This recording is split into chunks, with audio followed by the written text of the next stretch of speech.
Doctor Abdul Hai عابد رحمۃ اللہ علیہ اپنی کتاب کے اندر ایک واقعہ لکھتے ہیں ایک محدث کا، کہ بہت بڑے محدث تھے، ان کے بڑے خلفاء تھے،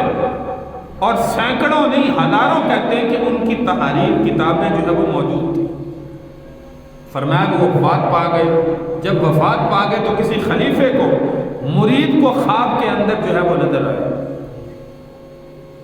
تو جب خواب میں نظر آئے پوچھا کہ آپ کے حال پر کیا بنی، تو انہوں نے فرمایا کہ اللہ کی ذات کا بڑا کرم ہوا،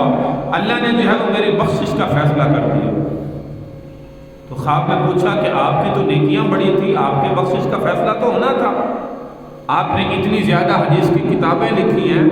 آپ کے اتنے زیادہ مریدین تھے، اتنے زیادہ خلفاء تھے۔ تو وہ آگے سے کہنے لگے کہ نہیں، میری یہ سارے اعمال اللہ کے دربار میں پیش کیے گئے، اللہ نے فرمایا اس کی وجہ سے جو ہے وہ اس کی بخشش نہیں ہوگی۔ سینکڑوں کتابیں لکھی، اس کی وجہ سے بھی بخشش نہیں ہوگی، اتنا عرصہ درس حدیث پڑھایا، اس کی وجہ سے بھی بخشش نہیں ہوگی۔ اللہ تبارک و تعالی نے فرمایا ہاں اس کی بخشش ممکن ہے، فرمایا میں نے اس کی بخشش کی ہے صرف ایک عمل کی وجہ سے۔ وہ عمل کیا؟ فرمایا ایک دفعہ یہ حدیث مبارکہ لکھ رہے تھے، جب قلم سیاہی کے اندر ڈالی اور جب واپس لکھنے لگے، جب سیاہی سے قلم جو ہے وہ نکالی تو کہتے ہیں کہ اس کی قلم پر جو ہے وہ ایک مکھی آ کر بیٹھ گئی۔ انہوں نے اس قلم کو تھوڑی دیر کے لیے روک لیا، لکھا نہیں، کیونکہ مکھی اس کو پیاس کی شدت تھی، سیاہی پینا چاہتی تھی۔ جب وہ سیاہی پی کر جو ہے وہ اطمینان سے اٹھ گئی، چلی گئی، اس کے بعد اس محدث نے جو ہے وہ اپنی حدیث لکھنا جو ہے وہ شروع کی۔ فرمایا یہ ادا ہمیں اس کی اتنی پسند آئی، اس نیکی کی وجہ سے ہم نے اس کی بخشش کا فیصلہ کیا۔ یہ میرے بھائی چھوٹی سی نیکی ہے، لاکھوں حدیثیں جو ہے وہ اپنے ہاتھ سے تحریر کرنے والے محدث ہیں، لاکھوں خلفاء ہیں، مریدین ہیں، لیکن اللہ نے فرمایا یہ عمل ہمیں جو ہے وہ اتنا پسند نہیں آیا، جو عمل یہ چھوٹی سی نیکی جو ہے وہ اس بندے کی پسند آ رہی ہے۔ تو میرے بھائی میں اکثر دعا میں بھی کہتا ہوں، ہر چھوٹی سے چھوٹی نیکی کو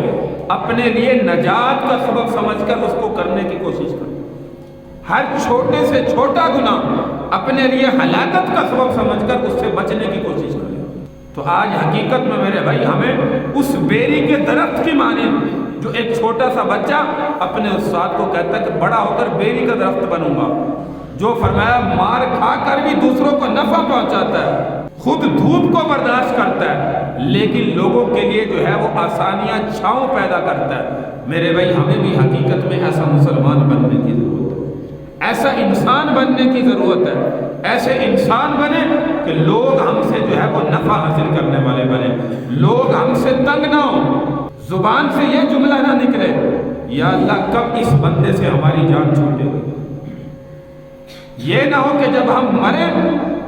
کوئی بندہ یہ نہ کہے کہ شکر ہے یا اللہ اس بندے سے ہماری جو ہے وہ جان چھوٹی،